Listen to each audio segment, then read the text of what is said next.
1789. The French working class are poor and can hardly afford to buy food, and only making things worse was the huge tax placed by the government on crops. Basically, feeding a family was very hard for a working class man or a peasant at the time. Meanwhile, the aristocrats in their mansions and palaces, including King Louis XVI and Queen Marie Antoinette, stuffed themselves with a seemingly endless supply of food of every variety.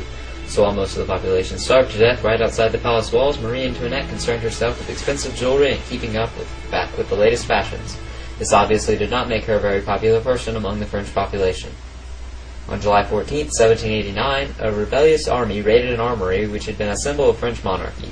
So began the violence of the French Revolution. While violent protests and palace raids took place across the country, a new group of people had begun meeting to form a French constitution and limit the power of the king.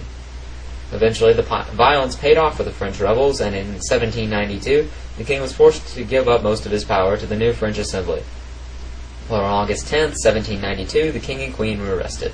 And on January 21, 1793, King Louis XVI was executed for conspiring against public liberty. On October 16th of the same year, his wife followed. Now, even with the king and queen dead, Maximilien Robespierre, a lawyer and writer who had helped fuel the revolution, didn't want to take any chances, so he started something known as the Reign of Terror. During this time, Robespierre went around arresting anyone he thought might have had a problem with the French democracy. Overall, there were 16,594 documented trials, followed by execution at the guillotine, and possibly as many as 25,000 others were killed in prisons or without trial. After about a year of all that, and most of the French aristocracy dead or in hiding, the terror came to an end. With August 22nd, 1795, a new constitution was passed, and France now had a Congress of 755 people. Unfortunately, they were corrupt and often violated the Constitution.